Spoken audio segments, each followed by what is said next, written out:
give you an illustration of this from a really successful entrepreneur. So right around the corner from here is Twitter and Square, two of the more profound innovations on the internet side in the last 10 years. And Jack Dorsey is co-founder of both of those companies. And I want to just show you a clip of him talking at a conference about how he views the power of story. One of the biggest things that has helped me is learning how to become a better storyteller and the power of a story. And by this I mean, if you want to build a product, and you want to build a product that is relevant to folks, you need to put yourself in their shoes, and you need to write a story from their side. So we spend a lot of time writing what's called user narratives of this user or this person is in the middle of Chicago, and they go to a coffee store in the middle of Chicago, and this is the experience they're going to have. It reads like a play. It's really, really beautiful. And if you do that story well, then all of the prioritization, all of the product, all of the design, and all the coordination that you need to do with these products just falls out naturally. Now, a couple of points about this. One, he literally said it reads like a play. That's a powerful statement for a guy who's a product guy. He doesn't put on plays. The other thing I want to point out, though, to put this in context, he'd spent a lot of time on this particular speech talking about data before he started talking about stories. So what I don't want you to take away from today is that this story thing, this narrative thing, replaces the data. That's the farthest thing from the truth. It just provides a context for it. It provides a housing for the data and the analytics and the charts and the graphs and all those things so that we have a better way of holding on to it and being moved by it. Okay, why do stories work? Well, there's some interesting research that's been done recently on it. I just want to read a tiny bit of it because I think it's so compelling. This is from a book by Jonathan Gottschall called The Storytelling Animal, where he tried to talk about how stories really make us human. And he writes, until recently, we've only been able to speculate about stories' persuasive effects. But over the last several decades, psychology has begun a serious study of how story affects the human mind. Results repeatedly show that our attitudes, fears, hopes, and values are strongly influenced by story. In fact, fiction seems to be more effective at changing beliefs than writing that is specifically designed to persuade through argument and evidence, or I would say through argument and evidence alone.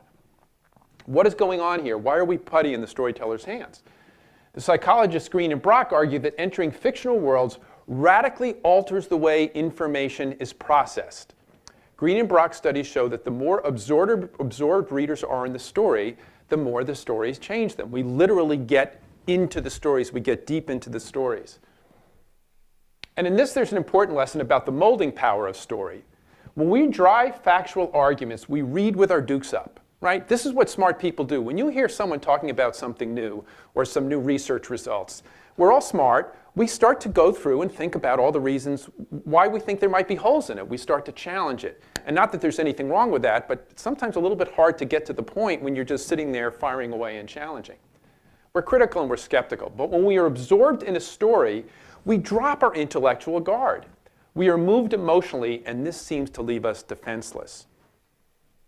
Some of the science that's behind this is that just stories activate a different part of our brain. When we hear a story, we imagine that we're in the story. Has anybody ever cried at a movie other than me? I cried at Toy Story 3 because I had kids in college. Like a baby, I cried. Who's cried at movies? Honestly. Okay, the rest of you are lying.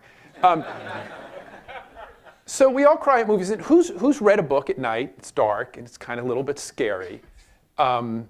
And we go in and we lock the doors and we shut the windows and we look under the bed. Has anyone ever done that, right?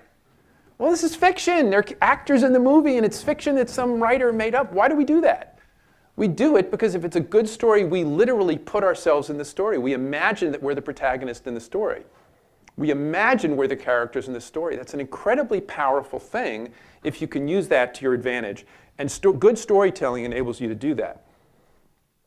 And partially, you're also just sinking the listener's brain. If I were to tell you about, walking in from my car and I went across the walk and I saw some people chatting under the trees and the wind was blowing and I was stepping over some leaves and the sun was setting over the bay, as I describe all those kinds of senses, the parts of my brain that are getting activated are the same parts of your brain that are getting activated when you hear that story.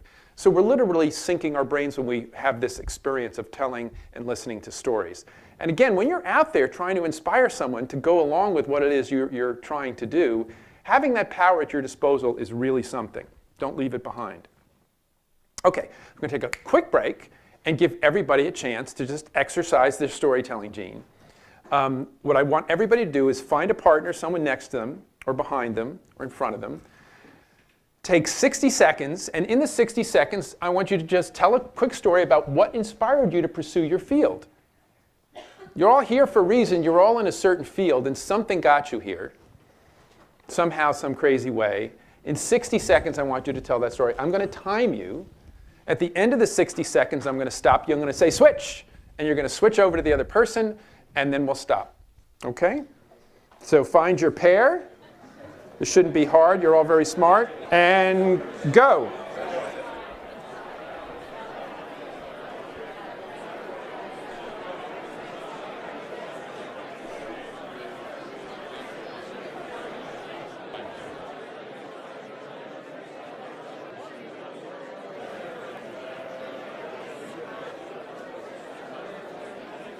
OK, time's up. Time to stop talking about ourselves. Very good. Thank you. Thank you. So who heard a really interesting story that they might go home and share with their partner or spouse or somebody, their roommate? Who heard a really interesting story? Yeah, go ahead. Who heard a great story? Yeah, you heard a great story. Tell us, what story did you hear? My friend here, Kurt, was playing football in college, and was hit by one of his own men and ended up in the ER.